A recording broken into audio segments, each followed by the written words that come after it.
By the way, I've just been sleeping over at your house. Whenever. With introducing ourselves. Go ahead. We got a new guest on the channel today for the session. Nick Scary. I'm gonna go by your username unless you want. What do you want everybody to call Oh, you? Is that good?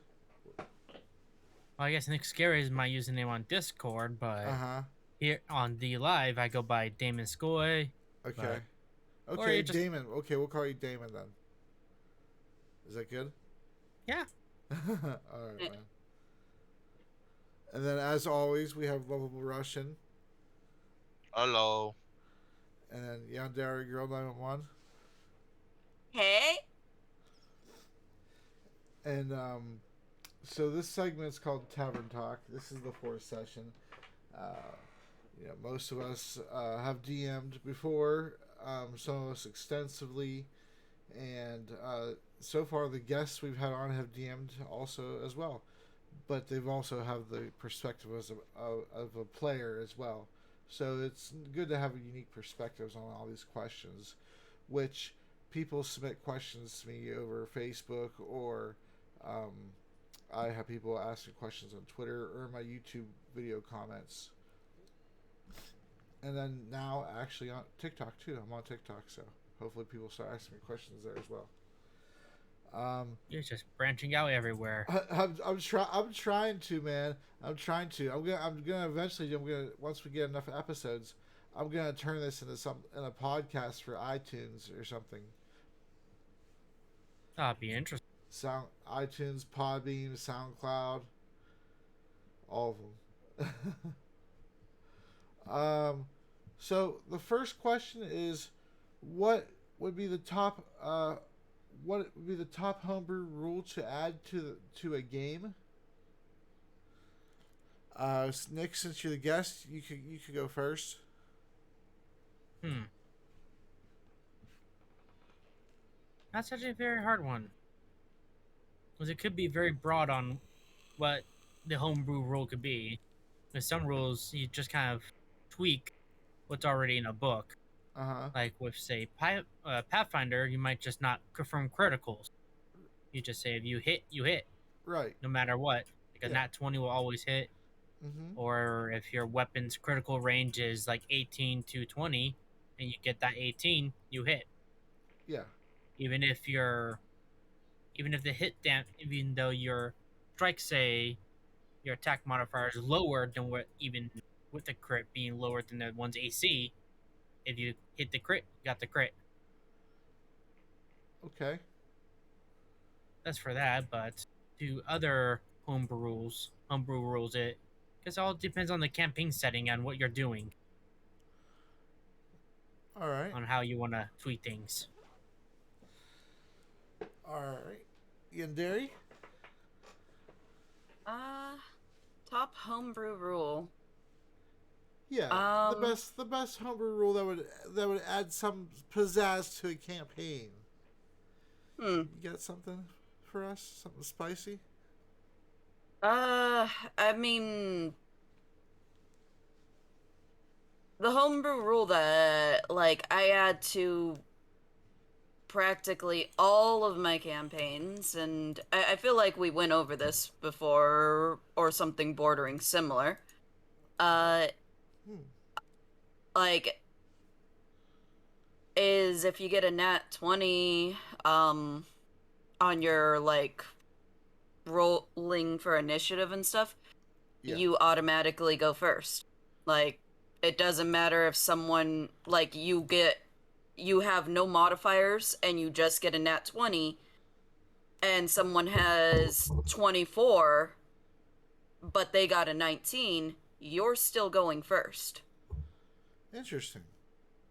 Like, I cuz I feel like that's such a waste of a nat 20 to have it go right there at initiative and you don't get anything from it other than maybe getting to go a little bit more ahead. But if everyone's modifiers are outrageous and they have like a +9 to their modifier and stuff, there's no way in hell that you're going to be going first against a person with a +9. True. True. And, Oh, and I'm just that like, What do you think about that, Nick? What do you think about her rule? I mean, I mean, I played with that rule before, and it works just fine with me. But I mean, that also applies. We sometimes also will use that applying to ability checks too. Say if someone's lying or decepting, using anything of their nature, Uh huh. that nat 20 is just usually within the rules. You just kind of go with what you got. It Yeah. Even though it's a 20, Uh huh. it just it's a 20 plus 1, so 21. Right. That's what you got. But because it's a 20, it's kind of rare and it's special in the way it is. So Right. we kind of play it off that it does even more and flavor text, and that you are just gone. Say if a got a nat 20 on their stuff, they just slipped away into the next campaign. Huh. Or if Well, someone's persuading somebody, they just are silver tongue and are just what wooing you, and you have no what if say in what if anything else. what if it's for something that would be a typically impossible thing to do? Like, say you want your hero to be able to jump a 35-foot chasm, or say you want the king to you want to convince the king that he isn't a very great king, that he should abdicate his throne and give you his royal crown and scepter. Like, are those things that a nat 20 or would you just not let people roll for that in the first place because success isn't possible? If success or failure isn't possible, then I don't have the players roll.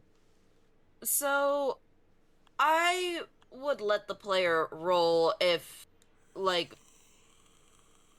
basically, even though That's it's what kills. probably more so of a failure, even if they get a nat 20 plus all of their bullcrap modifiers and everything. Uh So huh. let's just say it's a 30 for all intents and purposes. Right. Because they got a nat 20, they have a plus 10 to their, modifier. Right. So, and they're trying to convince the king to hand over his throne Right. and whatnot. Basically, they get a nat 20, and I would basically, be like, okay.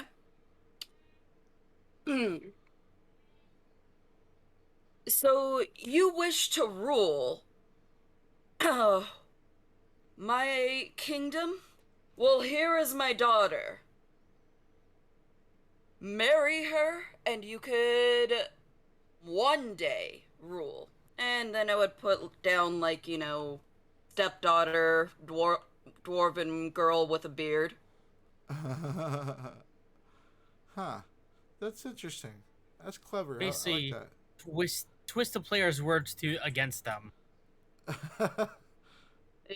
They want to You know, rule? All right, they can rule, but not right now. not right now, and also you have to actually marry into the family. Now you have to convince the daughter that you're good You, enough to marry her, and and not some Prince Charming who has a lot of money and in their see, own kingdom. here's the thing with certain things like romance and whatnot, as in a person trying to romance a character, I don't really allow roles. I let the person step on their words, and if they fumble as the character Can you get water from the fridge? because they think that they're, the most awesome person ever and whatnot, and, the girl's not that into that, then that's where they're gonna fail. Huh. If the person knows how to charm a girl, then yeah, sure. One day they might rule, but not right now during the campaign. Hmm. That's how I would kind of handle those type of situations and stuff. But I'm very fortunate that I don't have players that are that malicious and evil to actually attempt to do anything like that.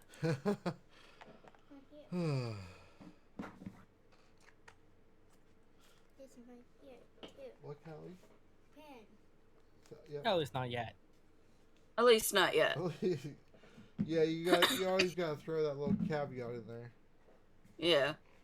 But I've been stuck with, the same set of people for a very long time, so Well, that's a I'm just like, benefit.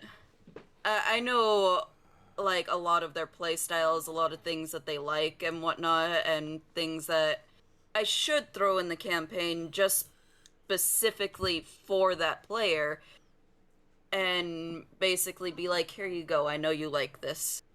Yeah. No, I mean, yeah, that's cool. I think if they try to roll for something like my example that I threw out there, they try to convince the king to have his throne and hand it over and all that stuff. I think if they rolled a nat 20, the best they can probably get is the king has a hearty laugh, thinks it's a joke, and then maybe makes them the court jester or something like that. Yeah, that's Or maybe, also a good possible outcome. or maybe another outcome would be maybe the king gives them the land to see if they can rule that land successfully first as a trial. So here's a plot of land in a small town. See how well you can treat these people before I can trust you with all of my people. My gosh, and then have the land that the king gives always be getting screwed over. Always screwed over, always under attack. Even the farmlands themselves are not good crop material. See how well Basically, the. It's just a worst case scenario for anything, and just see what the yeah. player does. Huh. It's like, how are you going to improve this area? Like, if you impress me and you can improve it, Mm-hmm. maybe you have a chance. Hmm.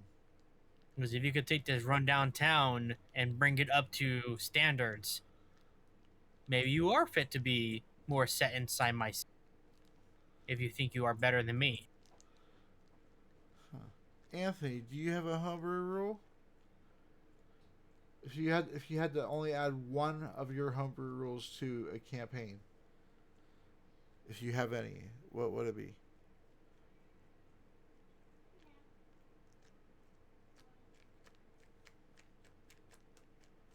Dare please respond.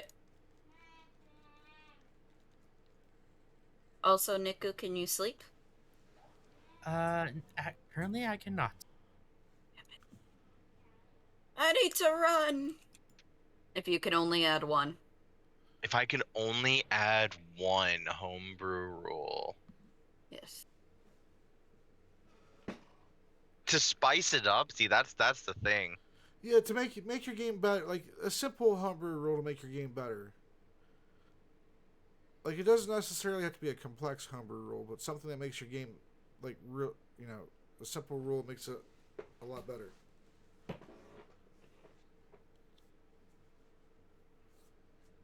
It'd be one of two things.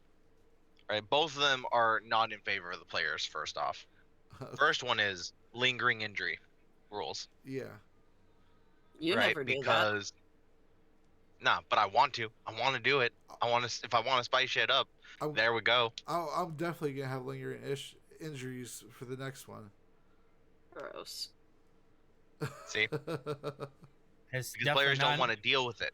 I know. Definitely not in the player's favor. I know, but it's good role play. Hey, look, I will roleplay the hell out of a lingering injury, but if I have to have the stats of a lingering injury, then I'm gonna be upsetty spaghetti. Yeah. Well, See, it's the stats part that players don't like. I know. The second one, but that's not. I mean, like, of course, you're gonna like everything that's in your favor and dislike everything that's not in your favor. I mean, not in your favor. That's just human nature. So what's the second thing? Yeah. What's the second? Second one, right? Hit point regeneration. Bring it back to 3.5. Bring it back to Ooh. Pathfinder. That's rough. So explain. Basically, whenever you rest, you only gain your character level plus your con modifier. Oh yeah. Oh. That's it. Oh yeah. That'll definitely be There's There's technically no such thing as a short rest then. The only thing I would do for short rest is you just regain 1 hit point or 1 hit die if we're still having short rest for the purposes of game balancing, since there are now short rest mechanics. But that's about it.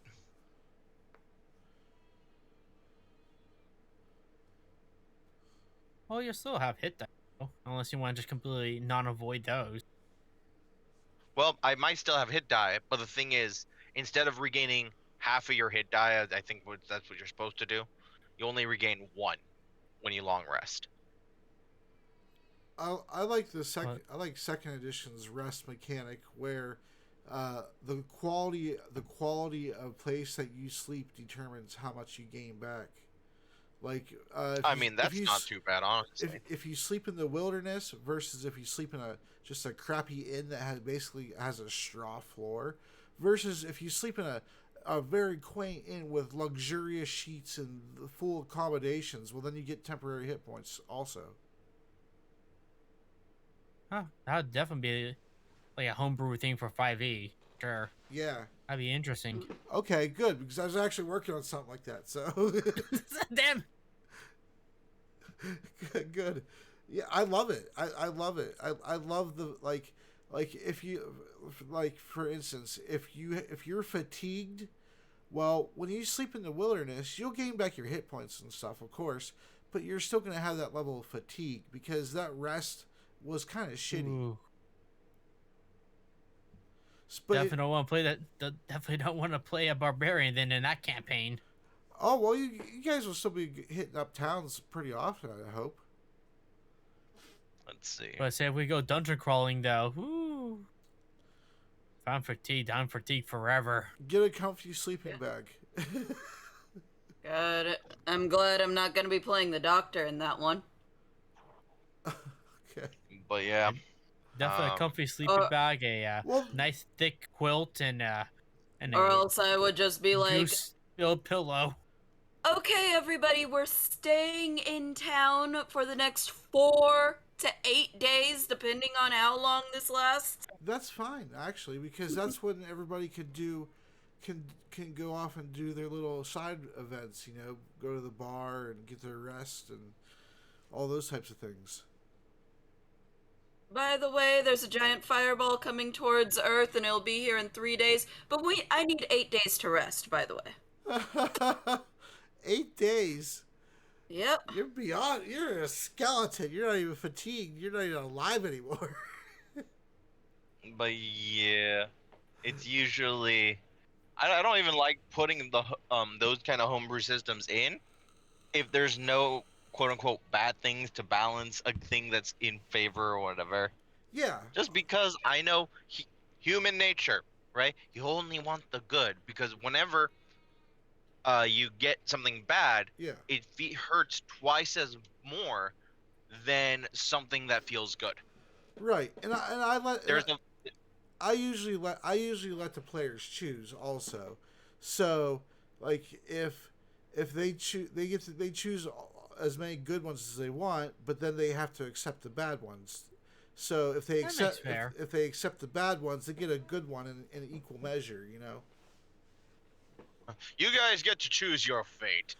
If you think about it, you want the really good one? Fine, you're gonna get a really bad one with it too. Think about it in terms of games that have the systems in place where if you take more drawbacks you take to your character, the more boons or strengths or assets that you can give it that it's really good at. Think of it like that. Makes sense. Yeah.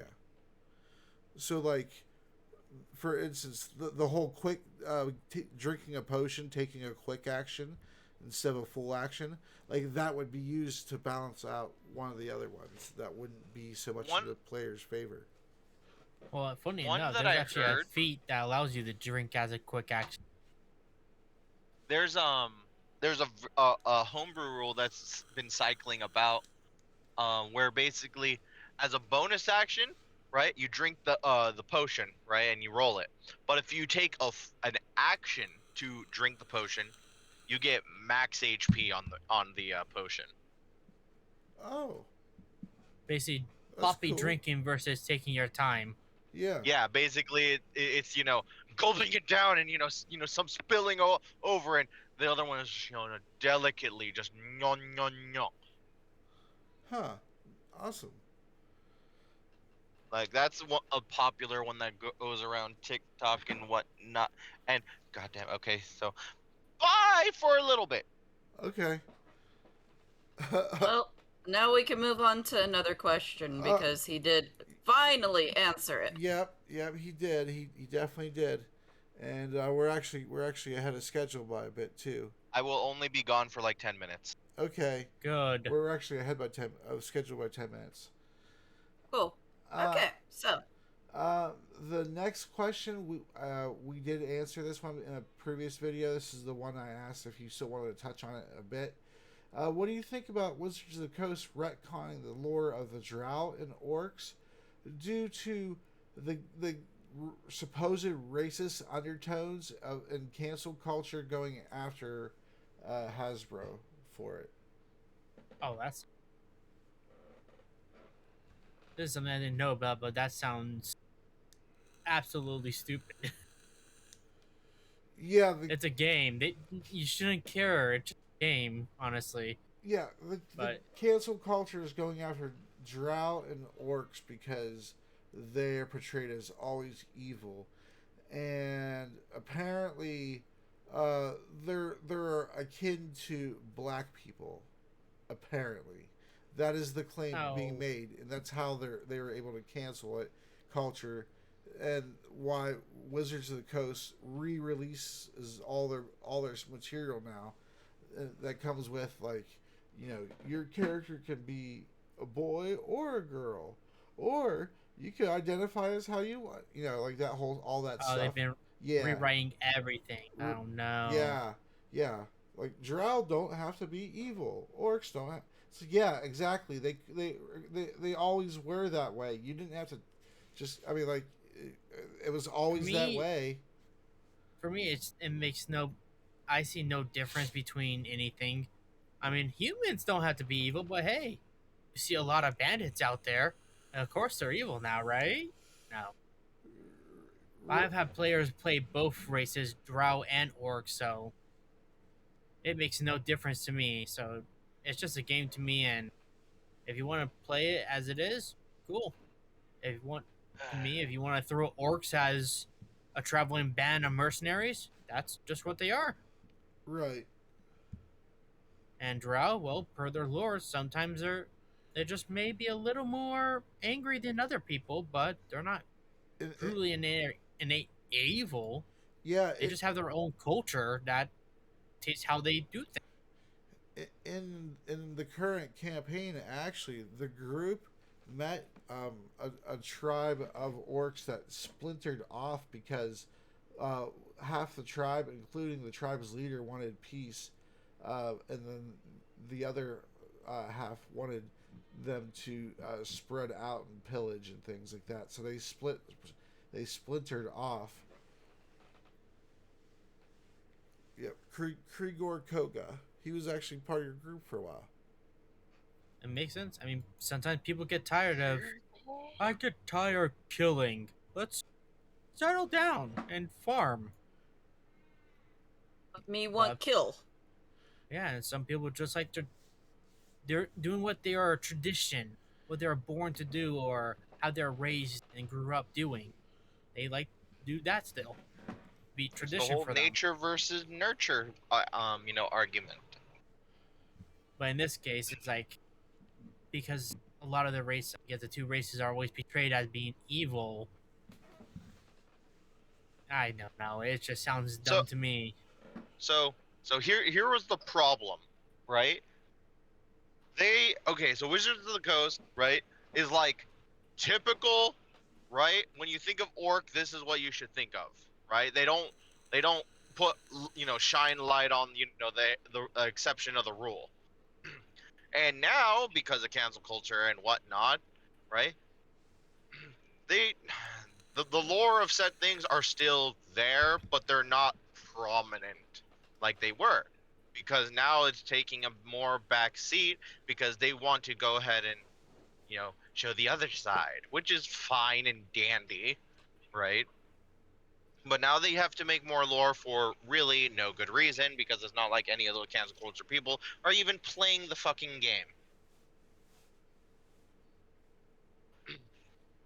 Second, the only real big change that they did, which is fine but still annoying, because they literally had Wizards of the Coast had to make literal jobs of, you know, is this PC enough? Is this politically correct? Will this, you know, offend people? Right? Like actual people to read through their stuff and declare it and whatnot, for them to rewrite it until they got it quote unquote right. As a result, if you look into newer monster manuals or monster manuals that have been reprinted thereafter, it should say under alignment, usually. That's funny. And it makes me just, you know, no, yeah, cool. Not like it wasn't always this way. But you know, whatever. Syntax. Who cares? All right. Well, the next question is the one that you posed about the one we were speaking about when we were waiting for Anthony to come back on. What are the most gruesome deaths you've had as a player or DM? And I guess we'll just re-answer or pick new answers or both or whatever to have it recorded. Probably say the nicer one for the recording so you don't get in trouble. Well, I appreciate it. So at least for me, the kind of most gruesome, one of the most gruesome deaths one of my characters had, is that as he was trying to flee from an encounter in a magical elevator, he noticed a hatch on top of the elevator and jumped up to it, got on top of the elevator as it was currently moving upward. He noticed the ceiling coming closer to him, so he tried to jump off to one of the elevator floors, but he failed critically, got his pant leg stuck, and then critically failed as he tried to free himself, and the elevator kept going up and made a pancake out of him. Huh. That was a pretty messy encounter for him. After that, I had to quickly make a new one to keep going. What roleplay system was that? Pathfinder. Oh. What time frame does Pathfinder work in? All. Oh, okay. The simple answer is all. Oh, Golorion is. They don't have their own established lore with what year it's supposed to be? Oh, they do.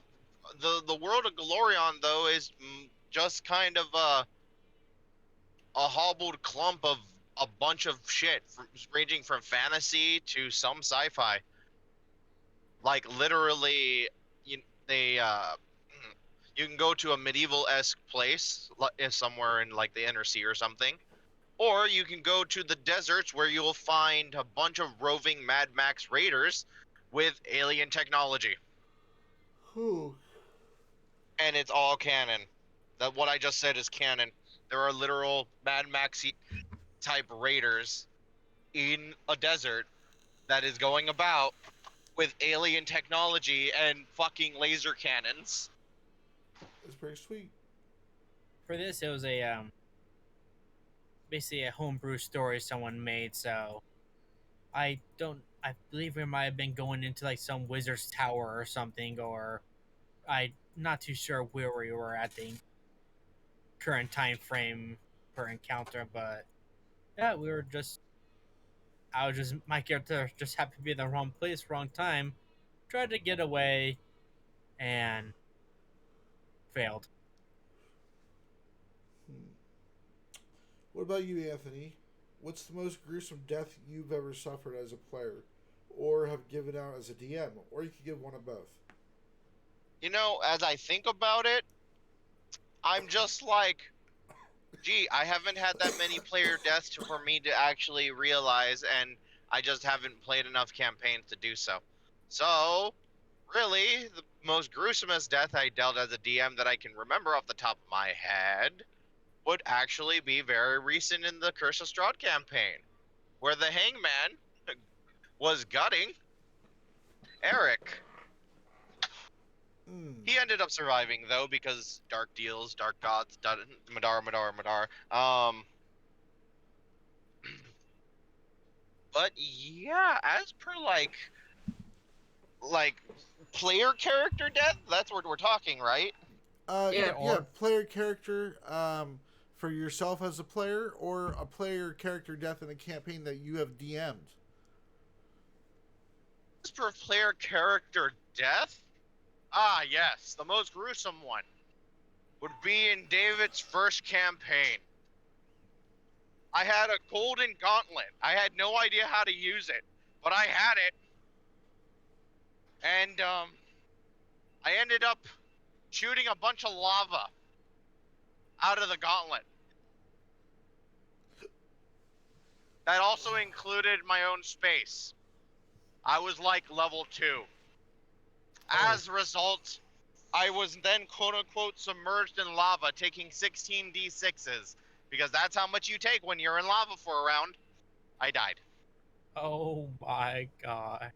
But we were in the dream world, so guess what happened? Pop, I came back alive, and now I have lost some memories. I did, and the memories of which I lost was I didn't know my own hometown. Which edition was that? This Finder. was Pathfinder. Oh, okay. Pathfinder Homebrew Story.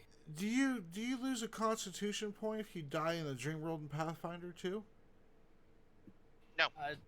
For this, it was The Dream a World- particular Dream- dream world. Dreamworld It's was not. just World, it's a homebrew setting. Okay. But basically, every time you die, you would lose a bit of your own memories, right? And if you died enough, well, then you're just kind of a person that's gone feral Huh. due to only having instinctual tendencies. Let's see. What about you, Liz? let's see. I think that I've only ever died 3 times, and I've only ever killed 1 player. Okay.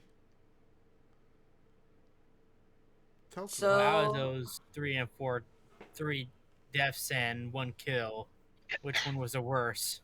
Well, I guess I died more times, but I'm not really counting them because they're not, I guess, real deaths in the sense of I wasn't really present for my death. Huh? Explain.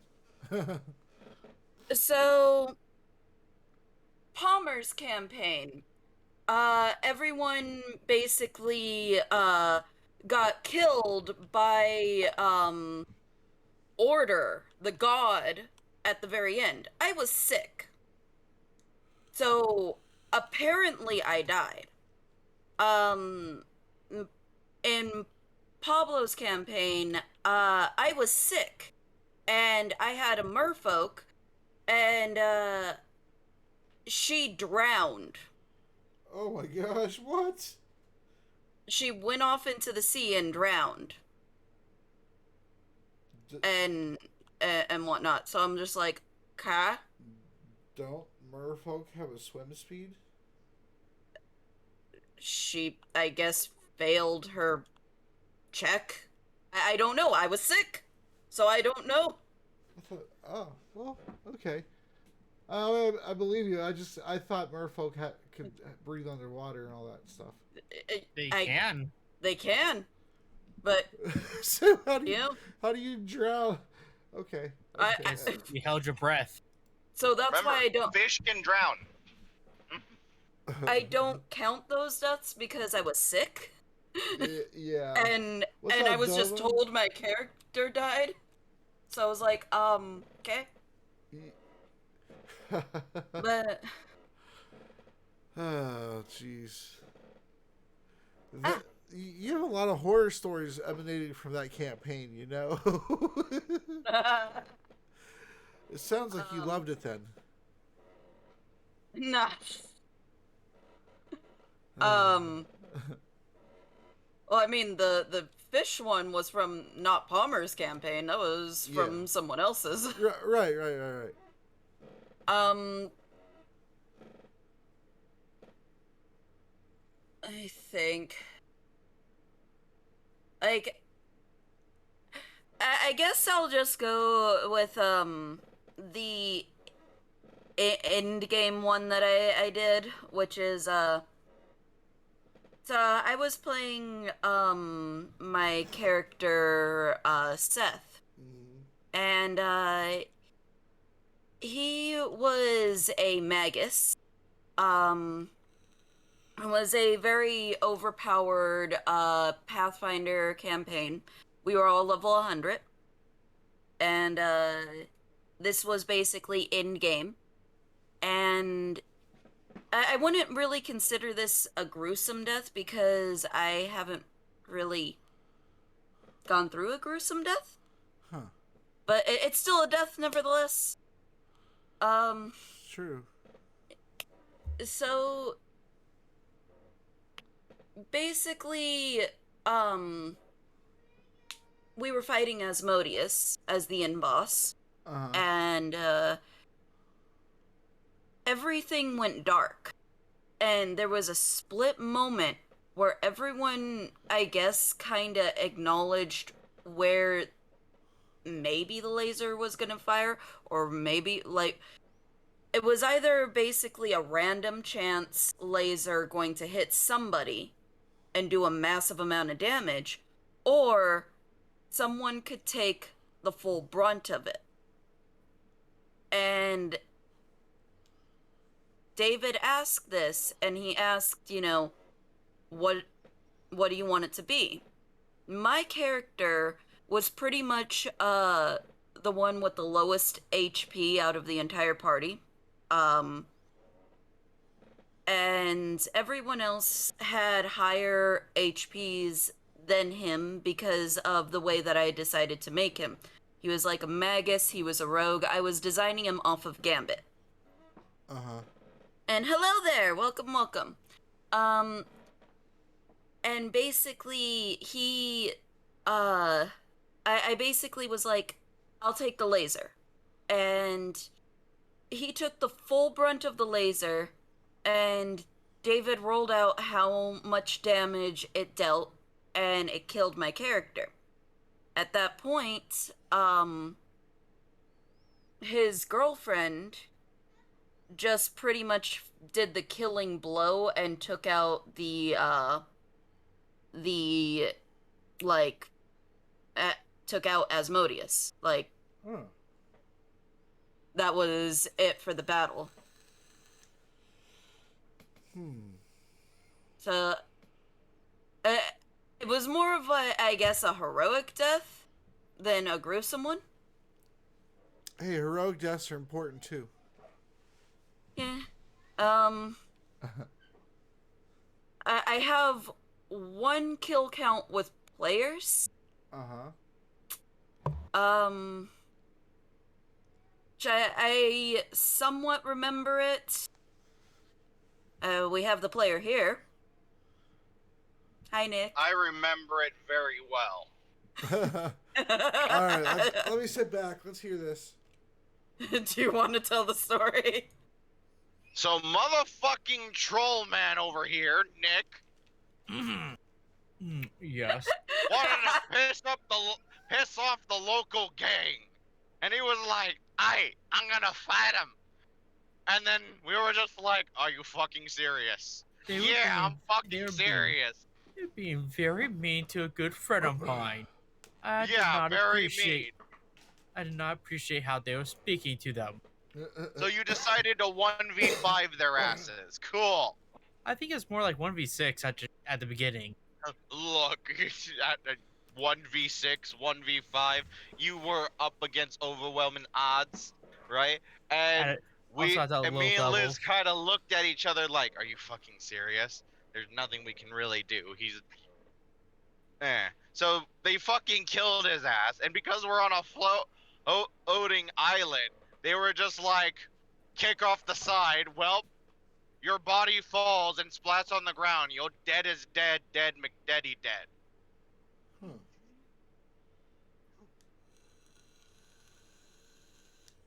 I still don't know what was wrong with that character. Jesus Christ. He was nature. On the nature versus nurture spectrum, he was on the nature part. Mm-hmm. He's the reason why cancel culture exists. Oh, jeez. I don't know about that. That's very rude. No. You are the reason why cancel culture exists. We love you, Nick. Oh, I feel so disgraced. I've You done nothing were wrong. You were a cannibalistic sewer troll.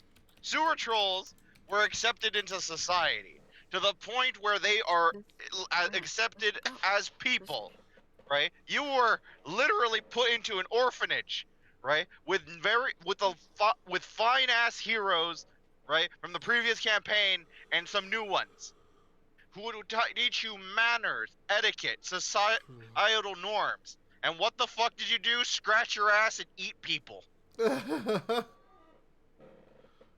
See, You are the reason why cancel culture exists. Because I wanted to cancel that. as a player, I may have forgot some syntax there about backstory reasons of where he was at. So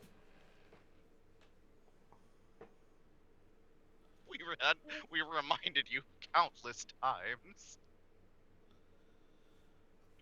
Like, honestly, I'm just like, you know what? It's fine because you grew over time as a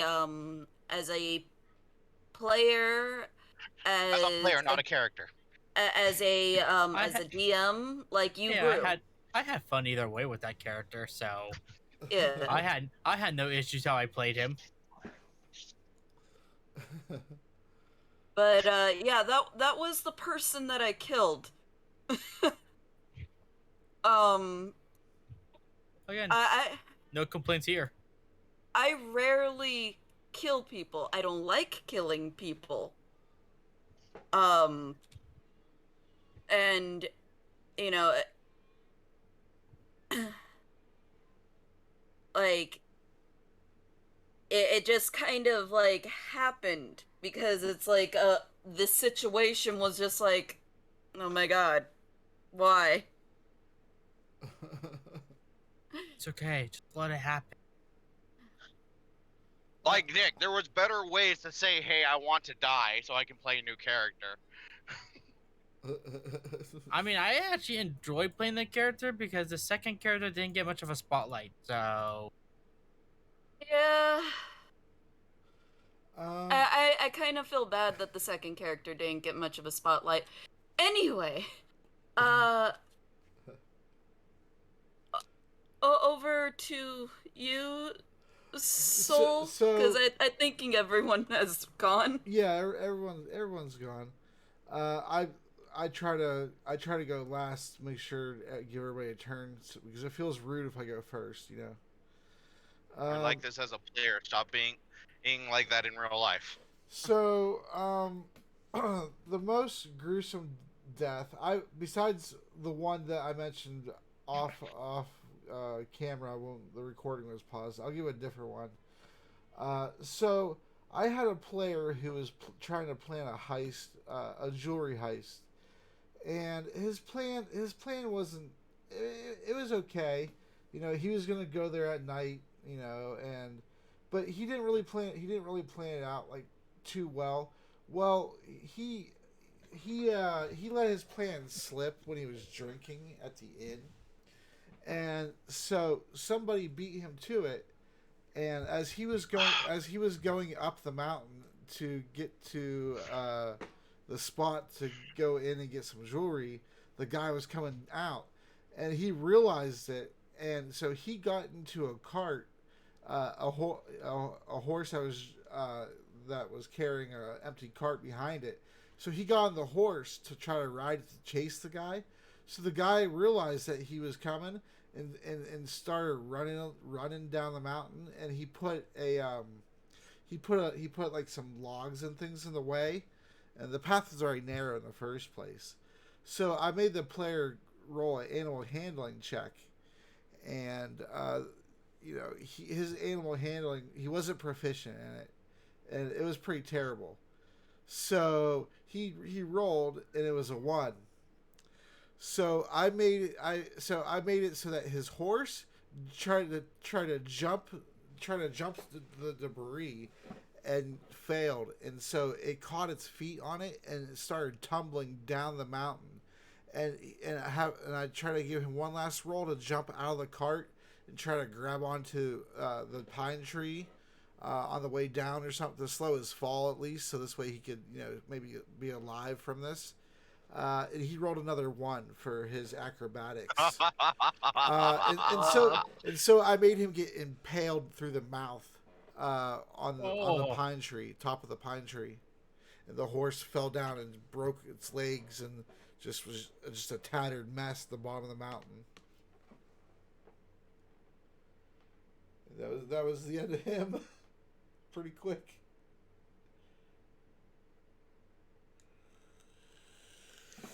Oh Yeah. But I'll say so. Jeez. But I guess I'll tell the volcano one again because I actually thought that was a pretty good one too. So there was a player who found out that there was a magical weapon made out of meteorite in the center of this volcano, but he knew that it was inhabited and there'd be a fight. Well, the party didn't want to go down there because none of them were interested in the magic item. The player in question was interested in the magic item because he was interested in every magic item. In fact, he fought the players over everything, from a bag of holding to a potion to a bastard sword. Everything, absolutely everything. He wanted it. So he tried to go down there, and he encountered a Baylor on a stone bridge going across the lava, and the item was past the Baylor. So he tried to sneak, and he didn't do so well. He failed it, and so he was trying to go 1v1 with this Baylor instead of backing out and running away very quickly. He wanted to fight this thing. And so after 2 rounds, the Baylor ended up picking him up, and then with one hand, and then with his other hand, he used his whip and tied it around it, or fashioned it around him several times, and then used them and basically cast him like a fishing rod out into the lava.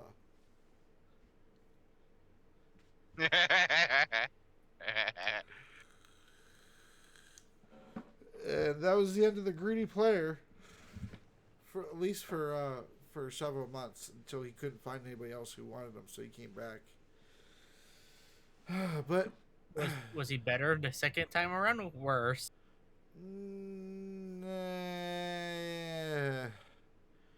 He switched his. He was still greedy. He was a little bit less greedy, but he switched his character up to pattern exactly identical, 100% to John Cena. Oh, gosh. Yeah. So I had a barbarian John Cena running around, equipped with the wraps and everything. It was weird. So there's that question, and we're still pretty far ahead of time, so I think we'll be fine to answer a lot of these questions, actually. The next question is it unusual for campaigns to go from 1 to 20? And I guess that's kind of just like a yes or no question, really. I say that it is unusual. It's actually 2% of campaigns make it from level 1 to 20. That's about it. There's not really a debate on that, I guess. I mean, you guys have anything to say about that? Do your campaigns yourselves usually go from levels 1 to 20 when you're a player? How about that? We plan for 20. plan for We 20, don't but I really don't think we really stick around even at 20 though. Yeah, that's a thing. Like we plan for 20, but it's never like we actually get there because once we get there, there's no real room to go up from there. You know? Yeah. At that point, it's just kind of like maybe role play, maybe a side quest, just to feel how good it is to be at that level. But And because you're maybe at the that boss level, fight. there's not much to do anymore. Yeah. Yeah, that's true. If everything becomes world ending and that's the only way to get your characters to do anything about it, it becomes kind of like again, Whatever. yeah, does it really matter? Like really, this is like the 17th war we've had. Can we fucking stop? But it's like you're not gonna wanna save little Timmy's cat from a well either. So it's like yeah, it gets kind of boring. At that point, what's left? You gotta fight gods. Like I don't know. It gets to a point where it becomes absurd, really. So Well, you say that, but currently I'm running through my few players through the Rise of Tiamat, and even then they only get to level 14 before the end of the book. yeah, 15. well yeah, Well, no, 14, and that's it. Tiamat's There's a demigod, I guess. No, Tiamat's a She is a real. god. She is a god. She's a five-headed dragon god. Well, yeah, I know. Yeah, I she's know the who Dragon Queen. I know who Tiamat is. But in the last chapter, Nick, there's a point where it's like if you're doing milestone, get to 15 Yeah, because you should be 15 when you fight Tiamat. 15, 14, either or. Uh, It's I not think level 15. 20 going. It's not level 20 going against her Yeah, though. yeah, and that's saying something. Level, you're going against gods at level 15, though there are other mechanics to that whole ass thing and whatnot. I mean, you definitely could scale some things up in that fight to go to level 20, but fuck. Okay, I guess in certain settings she is a deity, but in some settings she's a god. Like, it seems like they kind of use it interchangeably. Like when she's called Taxhesis, she's a deity. According to her wiki page. Interesting. What's up? That does get confusing though. You always want rolls. You're a pizza roll. They did. You gotta back away, kid. You gotta go away. What did Daddy tell you when he's recording, honey? You can't be on here without a shirt. Go. Go. Jesus Christ! You're gonna give me a child porn strike or whatever the hell they're called. Go. Go. Daddy. Go to your room and watch your show. I put my computer in there for you to watch your show. Go. I'm sorry. You're looking.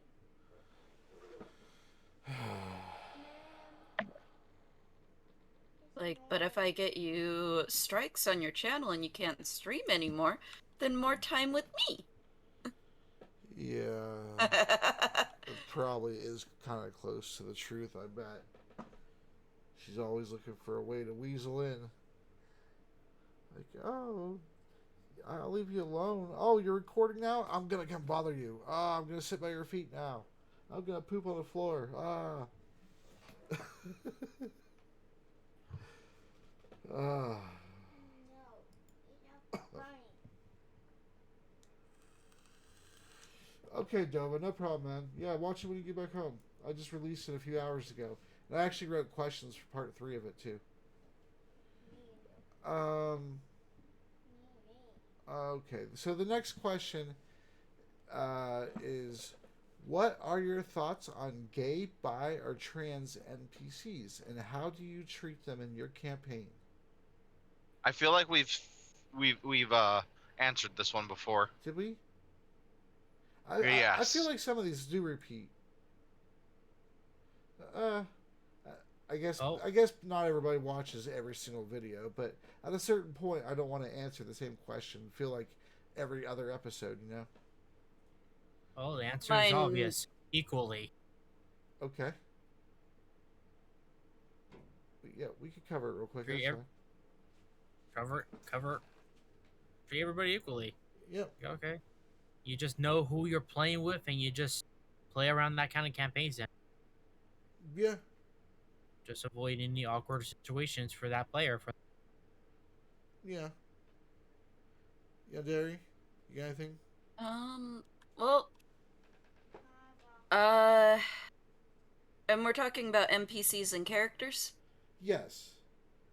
So basically, I would treat them depending on the town that they're in, depending on where they're at, depending on what culture they come from.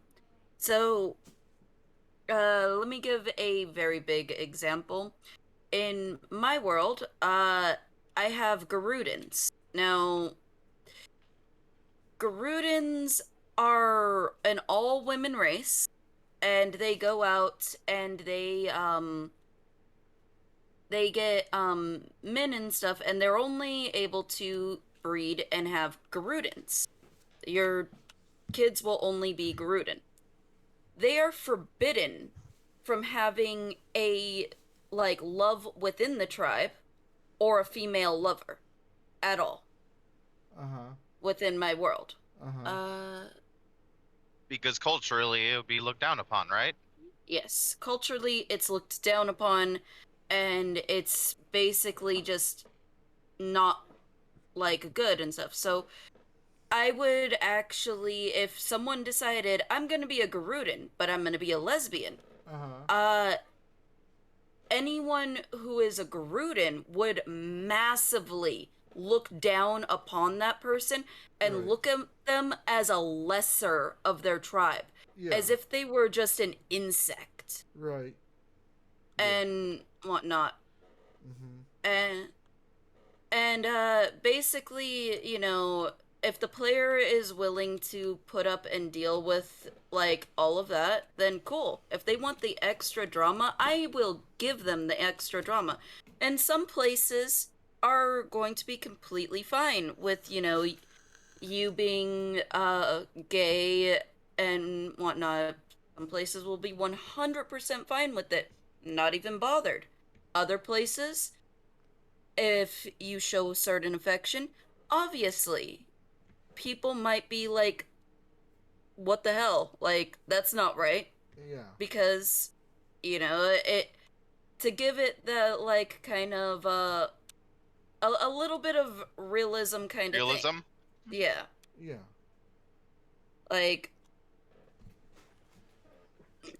Also, it's with the Gruden culture, it's if you're not out there getting with a man, then you're not helping The tribe. The tribe. You're not helping the tribe. To Yeah. keep going. By all means, culturally, you are contributing less. Yeah. Yeah. All right. It's in that case, Right. contributing not at all, because since they only give birth to female Grudens, You there's no have way to get with a man. You Yeah. have to get. You have to breed, because that's the only way them as a race will survive.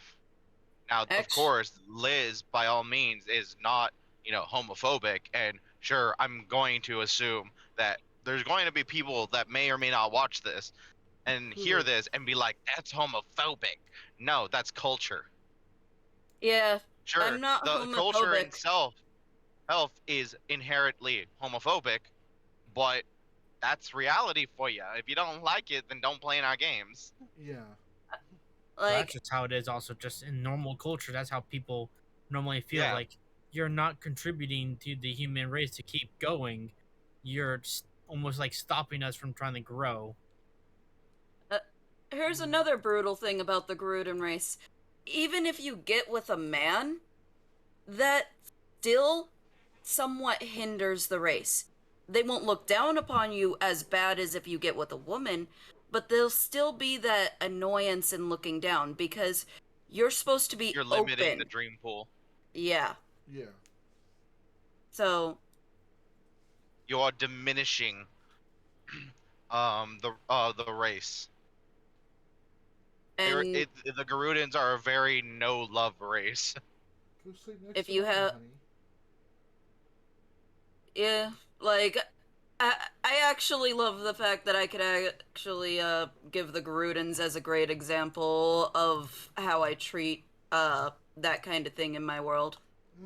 Yeah, it was. It was a good example. It was. Anybody else have anything? I mean, very close, right? But for me, generally speaking, such things are much more open and accepted. And in rare cases, will I be like, "Oh no, you the gay" or whatnot, right? Or if somebody is like fiercely straight and somebody tries to hit on them, right? Depending on what they do, they'll reject harshly or reject politely, Yeah.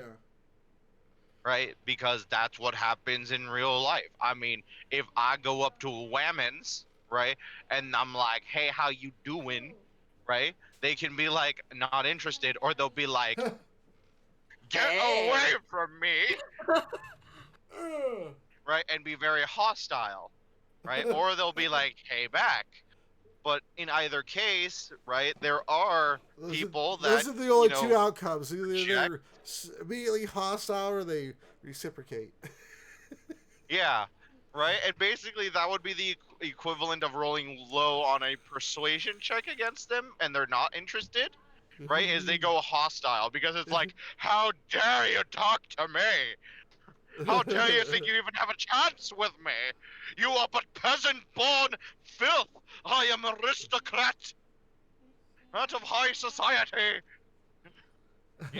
Like, I know that's an over-exaggeration, but I mean, people do be acting like this. So, generally speaking, right? If you gay and you're in my campaign, you generally will be like, okay. But if you go into a place that is predominantly a anti-homo culture, whether it be through religion or other circumstances, then prepare for, some ridiculeness. Prepare Oh, to be ridiculed. Yeah. I'm excited for it as 7. And in my But campaign, but oh, go there's ahead. gay everywhere in my campaign. Yes. Oh, I believe it. Oh, I believe it. You even do jazz hands for your NPCs all the time. I don't know if you noticed that or not. Jazz hands. The whole time you were describing Blinsky, you were doing jazz hands. And I was like, oh, I got it. Like Got it. Okay. like my logic in, Curse of Strahd is most of the people are trying to hold on to something to feel normal and safe and some sort of form of contentedness or happiness. And if that person is of the same sex, then so fucking be. And as such, they generally see and look upon others with the same kind of feel. So it's not very likely that somebody from Valaki or Shadowgrange, or for that matter, Krez, is going to go up to you and be like, "Crave the gay away by the word of Lathander!" Right. Right? Like, nah. Mm-hmm. Like, I've already shown both gay and lesbian couples in the campaign. I've shown, trans. Hell, I have an asexual, sexual in in the game. Interracial. I like interracial in D&D sense because it's literally interracial. Yeah, Right? And I love it. yeah, I can see that. I can see that. Now, how do you voice a gay male? Do you do the typical cartoony like flamboyant gay, or do you just voice That's them normal? that's very dependent. it's very dependent on the personality of which I give them, Uh-huh. right? But Uh-huh. I mean, I enjoy doing the gay voice just because I think it's fun and funny. Yeah, I do But it because I think it's fun.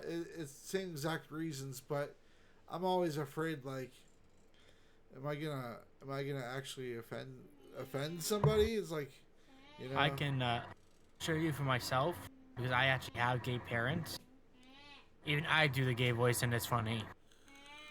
yeah, Nick has two dads, Yeah. and I mean it's funny. And you know, D&D is all about the fun.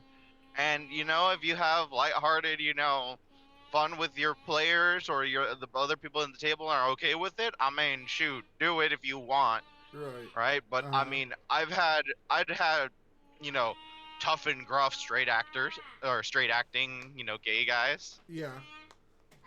Yeah. right? I've had, you know, the flamboyant ones. I've had, you know, all types. In my campaign, usually like things like color, like skin color, I'll let the players usually assume whatever skin color they want. So usually when I give details like on the NPC, I'll usually leave skin color out unless it's like unusual and I intentionally want to bring notice to that. For instance, when you guys were up in Matthias Greenleaf's tower, how I mentioned that he was green. But other than that, I'll just mention their hair color, maybe their eye color, a scar or distinguishing feature, but I won't usually mention the color of their skin. In terms of gay and bisexual, just like anywhere during that time, you feel like it'd be acceptable in some places, not acceptable in other places.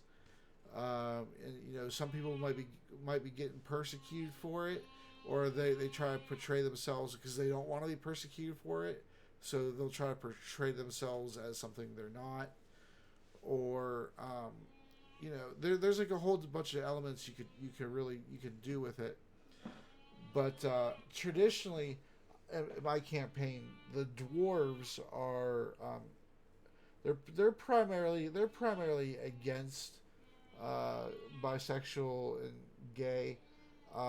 Humans and mostly accepted, but pockets are not.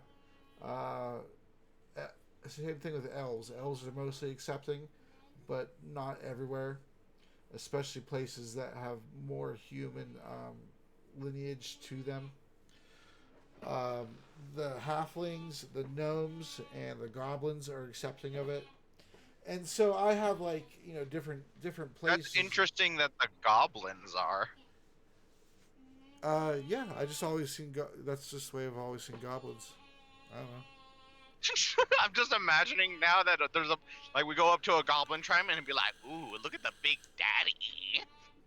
Yeah. Yep. Oh god, I'm fucking laughing. Now I'm thinking like fucking Flux has a crush on Fox now because he spends some time with him, always talking to him. Yeah. Flux secretly wants you to come back to his hovel and clog sneak with him. It's just a little trip through dinosaur infested jungle, and then there you go. You're there. Like, no, you're actually about 9 days away from Flux's city. Pretty close. It's actually was David's city too, so it was gonna be like on the way to Miller's Crossing before you go over to Gelwin City. But now we have unknowns, Yep, so but we have to go to Unknown City, which is right next to your city, on the way to Miller's Crossing, where you're catching the boat. nice, nice. But yeah. Now I have that image of seductive gay goblin. You- I think everybody needs the image of a seductive gay goblin in their head sometimes. Okay. And now I'm Yes. thinking of the World of Warcraft version with a big ass, nose and ears, and is like, "Well, how you do?"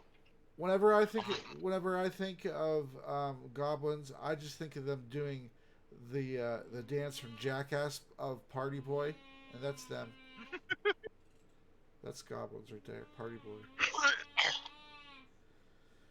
Fucking great.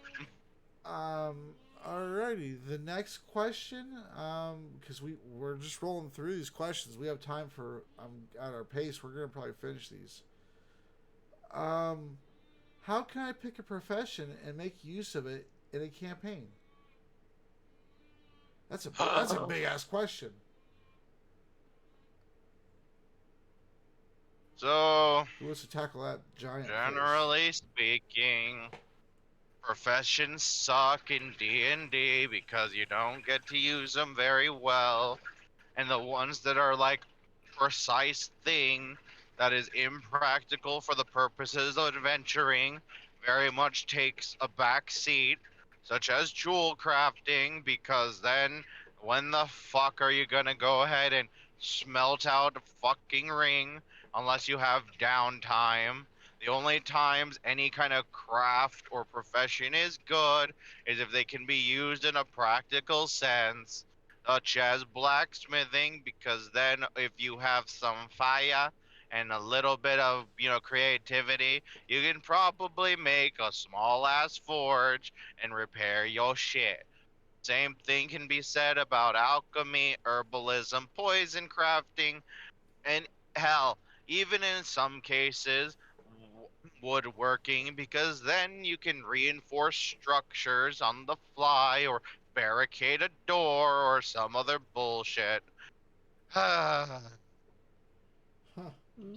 Yeah. Yep. That sounded. I don't know. Like were you reading off a cue card? The only other thing that's useful for the purpose of adventuring is the profession of a musician, right? Because then you can actively use it as a way to get into places, such as trying to be the king court's bard for the night or some shit, or at the inn to get some free lodging, or to, strike up conversation with said people after your set, because entertainment is a social aspect to get into the graces of people's hearts. Professions are not used that well in D&D and are basically used as downtime activities.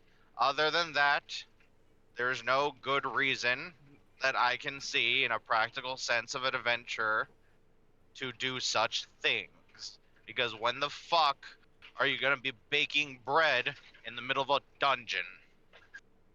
Hmm. I'm done. Okay. Anybody else? I don't got a much. Yeah, I'm kind of whiffing about it because professions aren't truly all that necessary unless they can be used in and outside of combat situations or on a road. A lot of times, professions you need to be actually settled down in a town to really utilize them and acquire to their fullest, and maybe get yourself some free cash here and there if you really need some. But even then, some professions don't even help you get gold either. They're Like, not a lot of gold. Like, you can literally go do a rat mission and it'll get you more gold than spending a week baking bread. yeah.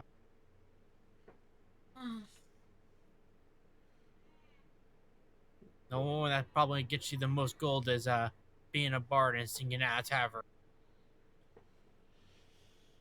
Hmm. or being somebody's lap dance for the night. Yeah, but you're thinking about it in terms of what your character can physically gain out of it. But a lot of people think about it in terms of what kind of role play they can get out of it, too. I think. Oh yeah, I mean for roleplay purposes they could be useful, but again, as for roleplay purposes, how is a blacksmith supposed to do anything over the road besides, hey, I can maybe tinker on some armor a little bit and just maybe fix it, or a leather worker fixing some leather armor, or maybe a carpenter whittling some wood and doing some art, making little wooden statues. Mm-hmm. Here's a good question. And something that can be said. Question to even you, Soul. Throughout the campaign, how many times do you remember me ever using my woodcrafter's tools? Because Fox is a carpenter. Yeah, you used them at the lake when you made the sign. When you made the sign to keep people out, because remember when the lake was originally it was all corrupt in Mordavia, and that's when you first Yep. encountered the Vuzul cultists. Yep. The lake, the hole, right? But basically, Yeah. like, you have to very much be alone or have time. Yeah, I suppose so. I suppose so. But you can also But make things. At each campsite, you can make a little bit of progress each time. Like if you're reading a book, or if you're sculpting, or if you're a painter, you can make progress at each downtime, or like not downtime, but each rest. Well, and the downtime also too. You can make more progress, obviously, but there's professions you can do when you're just when you're out camping, doing your overworld travel, like herbalism. You're in the woods, and there's moss on the tree bark, and there's some mushrooms, and or a cook. You're cooking for the party. Get maybe some temporary HP with your food you're cooking. But that's yeah, why the chef's feet. yeah, rules as written, yeah, like the professions, the rules as written actually. I don't know if you guys knew or not, but professions actually are optional to the DM. So they actually don't even have to be included in the games. But I do like to include professions because I like to actually, flesh them out. If you want to be a Fletcher, okay, well you're making arrows by the campfire while you're role playing with the party, and then you can sell some of your exquisite arrows. Maybe you found some really exquisite cedar or some type of really good wood. Some unique wood, and you make arrows out of them, and that like that. Yeah, it's not much coins, but it's some. It's not really made. You're right that you can't stop what you're doing as an adventurer and really own a shop. Like you can own a shop and then show up every once in a while on your downtime and make sure everything's okay, and that's why you employ other people to do the things that in your stead. But you want to show up every once in a while, because if you don't, then the efficiency of your shop starts going down because they have no worry about the boss, and so you know there's ways around it for adventurers to own inns and all those types of things. They have family members or something who do most of this other stuff, the business side stuff, and or maybe as a blacksmith, you travel to another location to barter or trade or sell whatever or get your ore smelted in the bars, and there's trading and things involved. But that's during your adventuring to that city. You can find out if they're and most large cities have things like that. So I feel like it could play into the adventure also. Like, oh, you want to make staffs. Well, if you're trying to make that staff, that special type of wood is only available on the leeward side of mountain blah blah blah, or if you're hunting certain animals, if you're a trapper. It still feels very, very situational. Well, yeah, of course, it's as situational as you want to make it.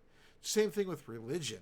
Religion in D&D is just there, kind of just like the alignment system. It's just there. It's not. It's only to be interacted with as much as everybody wants to interact with it. It's not to be a main focus.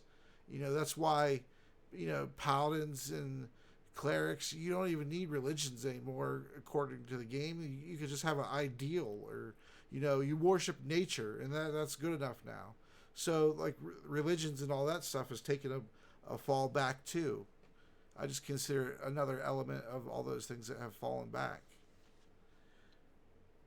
It's really in a pursuit to make D&D more more appealing to players who don't want to do so much math, and they don't necessarily even care much about the lore or alignment. They might not even care about alignment because it's not really used much anymore in the game. There's there's detect good and evil, but like it it's like it just doesn't really matter too much anymore because from moment to moment you can change or you can do good things to make your evil even worse than it would have been if you would have just been an evil bastard all along.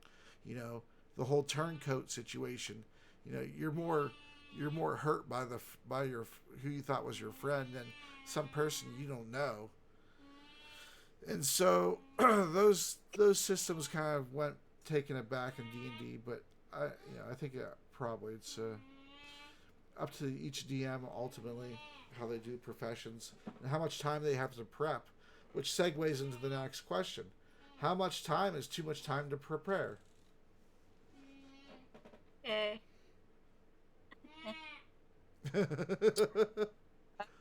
I was waiting for my time to weigh in on the other question. Oh, sorry. I didn't.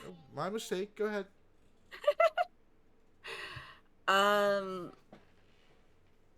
So the professions question, I think that if the DM actually decides to make more of a a setting better suited for professions, then professions can actually be used a lot more frequently and a lot more easily. For example, my water world, everyone would be traveling on a boat all together. There is time between towns that you are not walking to.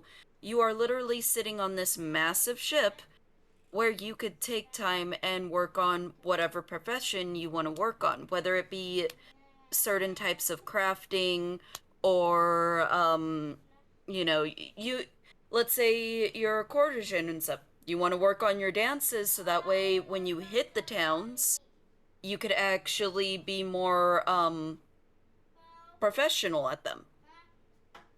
Like there's a lot of different things that you could actually do with that type of downtime, weeks between the cities. So if the campaign is accommodating, it's best to do professions at that point. If the campaign isn't really accommodating, you could do it for roleplay text, but you're not going to be getting much out of it other than flavor, and basically occasionally throw out there that yeah, you're a woodcrafter, yeah, you're a carpenter or whatever. Like, yeah, you can do this, but there's not much time that you can shine and do it. So that's my way in on it. Okay. All right. So the next question is, how much is too much preparation? I'm gonna go. I'm not sure if it means per session or campaign or it's just in general maybe.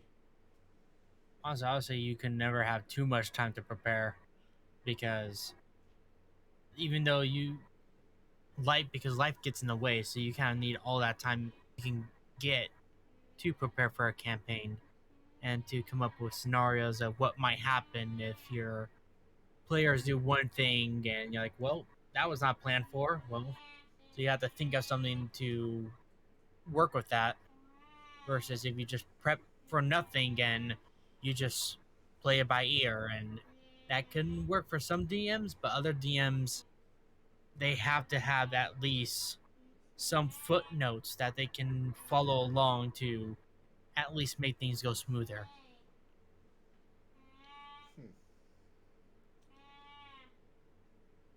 So to answer the question, not enough time is enough time. Mm-mm. Anybody else want to weigh in? So I'm gonna say, like, usually, uh, 2 weeks to a week would be a good standard prep time. If you have vastly more time to prepare, like, let's say you're planning a campaign from a year from now, then yeah, go ahead and keep planning, keep prepping for that campaign. That is perfectly okay. Design maps. Like, even though it's a year from now, Mm. you that's perfect amount of time. You can figure out what characters your players are doing, you can figure out all of that stuff if you have that much free time and prep time. If you only have like 3 days to prepare, absorb those 3 days as much as possible. If you have one day to prepare, you better milk the hell out of that one day for everything that it's worth. Like, because anything and everything that you could do to make the experience just a bit more better, more fun, or anything like that, entertaining for your players, Mm. is better all the way around for everyone involved. And it's also less stress on you because sometimes you might not be able to do certain things like randomly, like, oh, this stuff happens. Yes, it came all from the top of your head and stuff, and it wasn't planned. But sometimes with a lot of prep, you could actually plan and script things a lot better. Uh-huh. So, like, I would say abuse the hell out of how much prep time you get. Like, no matter how much prep time you're given, Mm. abuse the hell out of it. Yeah. Because, like Nick said, life could get in the way at any given moment. A Like, problems could get in the way, and that year of prep could actually be the very thing that saves your campaign because life things got in the way. You might not be able to prep things last minute, and all that prep that you made a year ago is now coming into play because, well, life kept happening the entire week, and now you have like very little to show for it. Mm. Anthony, do you have anything? Preparation. Okay. So I agree. There's no such thing as prepping too much, but also at the same time, that statement is a double-edged sword. Because no matter what, humans are unpredictable. You can guess patterns, but typically humans are chaotic beings. You'll never be able to plan for every single scenario. You can plan for some, but what I think you should do is plan what you believe is reasonable. The most biggest thing that you should arm yourself with is knowledge. Knowledge of your world, geography, biomes, the possibilities of what could be somewhere.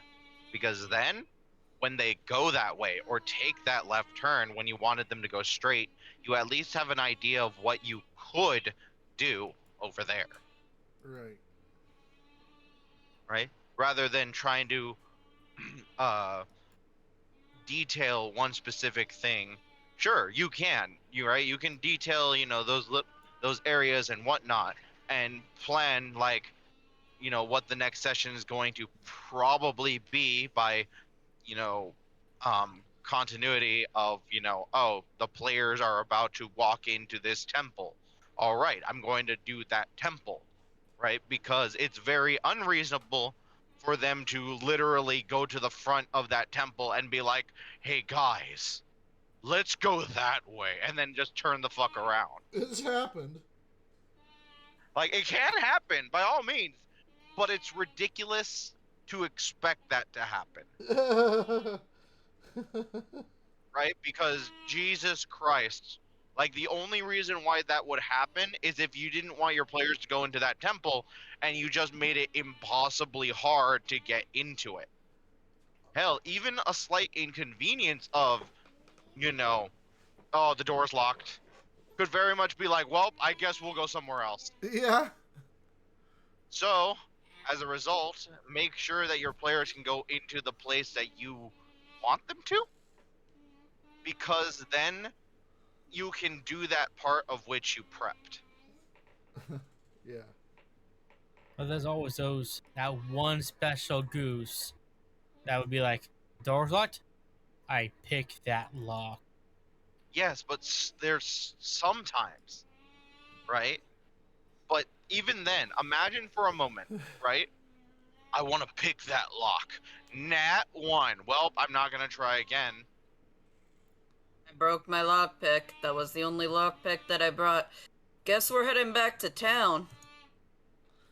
Like, because of that slim chance, and because of chances, oh my god, because of chances, right? There are times in a campaign where it is okay to make definites and undefinites, right? That where it's just not a chance, or, you know, or just is, because giving that quote unquote chance, right, results in variable chaos such as nat 20. Nah, I didn't fucking tell you to roll.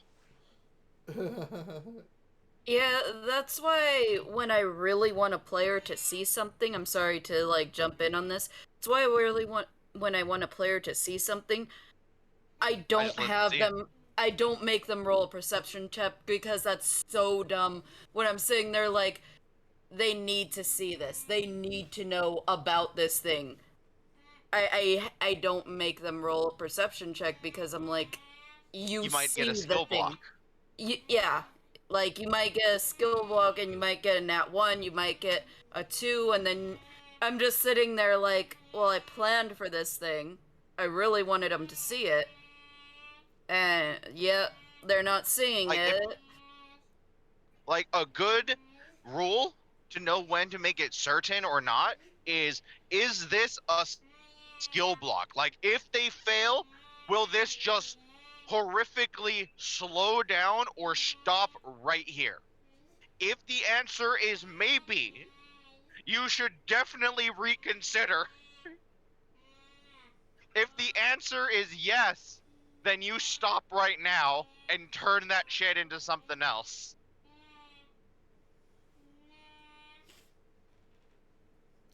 Anybody else have anything to add? Nope. All right. Okay, cool. Next question. Well, it's my turn now.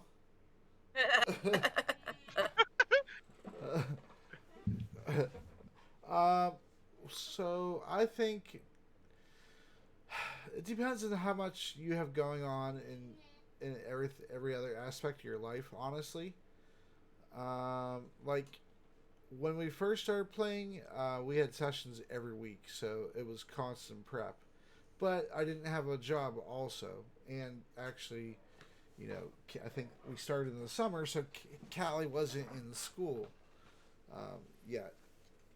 Well, then now my daughter's in school, and now I have a job, and now we play every other week, so it's like it kind of balances out a little bit because I don't have to prepare every week, but I have more things to do, so the time gain is actually not there isn't any.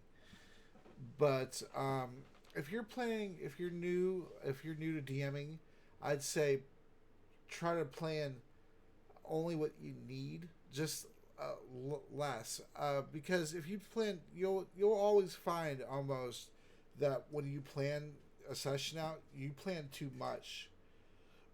So really, if when you're starting out, like you only need 2 or 3 NPCs, a starting location, like two cool locations outside of town, and maybe a dungeon. and you're good for actually several sessions off of that. So, just tailor it to what you find would be most important. If you're short on time, then obviously you don't really need to work on loot, specialized loot and things like that. Maybe just work on your NPCs, or if you don't really have time to work on your NPCs, maybe just make a really cool map and a really nice encounter.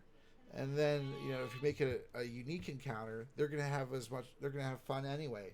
So that's really the only thing that matters is if the players did or did not have fun. And the DM too, of course, you have to be part of that fun process as well. But just don't plan too much because you'll get burnt out. The next question and the final question is, what use is gold in 5th edition? Was use of gold in any edition To buy to buy shit. equipment. Now, here's the fun part. It's not. It's fucking useless in a sense. Because guess what? If you're an adventurer and you're a normal, sane ass person, right?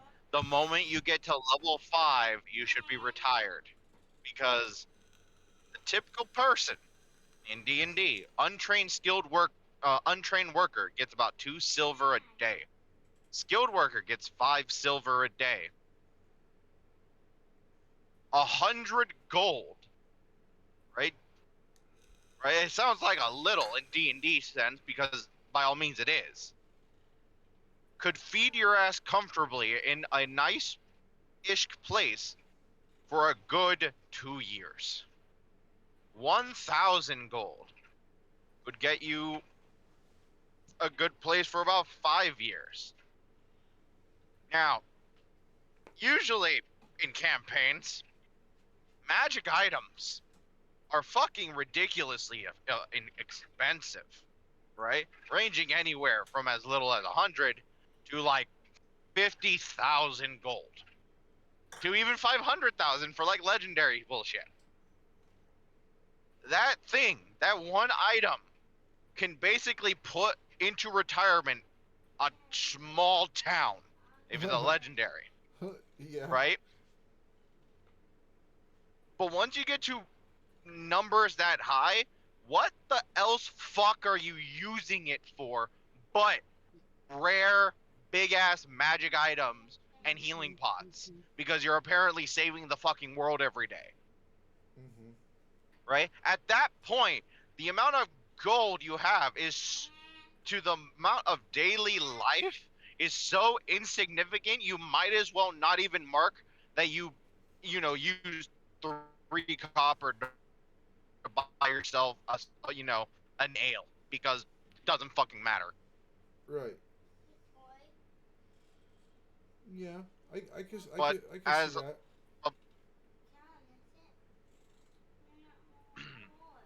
But gold in that sense is, once you get to the numbers that high, it's practically useless because it's too useful. Yeah. Anybody else have Anyone else? an opinion?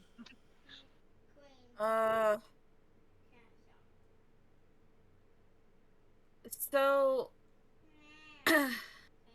I think that it depends on the campaign, depends on the DM, Mm-hmm. like heavily. Yeah. Whether or not, gold is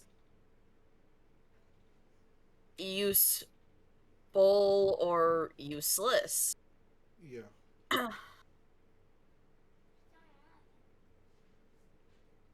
Um,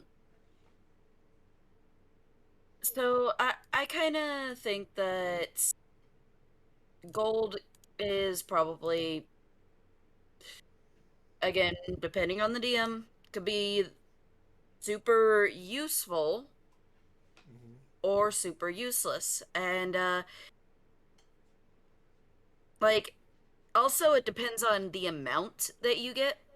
Yeah. Because if the DM is giving you very little Mhm. and you're just kind of like gold starved, um, then and you're kind of looking over at the regular peasant life and you're like, I think I can make more gold doing that. There's a problem. Um, if the DM gives you a lot of gold and stuff, then you could probably do like a lot of interesting and creative things, though the DM shouldn't give you a over amount of gold, but enough gold to do maybe some interesting and fun and creative things with it. So I wouldn't say that it's useless because there's a lot of fun things that you could buy in D&D and fun homebrew things that like can be bought also in D&D. So, I don't know. Like Yeah, that's like the biggest problem is that the items that you would buy with the gold, most of it has to be homebrewed. I think that's what the question, or like, yeah, I think that's what the question was pretty much. Like, because the book doesn't really have too many items in it, and like rules as written, there doesn't even actually have to be any magic. Like the CRs and everything of the creatures, it's balanced, assuming a party of 4 with no magic items, and so like I think that's why they did that is because it would throw off their CR, and so like it went from like I still include magic shops. They're not everywhere, obviously. Even in a capital city, you still might not find one, but it just depends. mm, Just depends on where. But like there's property and furnishings, and if you buy if you buy your own house or mansion or keep or whatever, and then you got to pay to furnish it, and then so there is a lot, but the thing is you have the DM, and you got to kind of agree that you're going to have these things in the game because they're not inherently there any longer.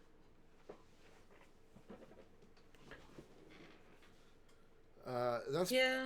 I mean Liz, that's kind of it. What? I'm slowly getting closer to the yard. All right, so that was the last question. Is there anything else that you guys could think of that you'd want everybody that's currently here to answer, or we good? I think we're good. I really want Liz to start dinner. Okay. All right. Well, that's it then. So I'm Saul Sunforge. So, Yandere Girl 911. Lovable Russian. DaminSkoy. all right. Have a great day. Thanks for watching. I'll upload this as soon as I can. Pisu pisu. Take care. Why?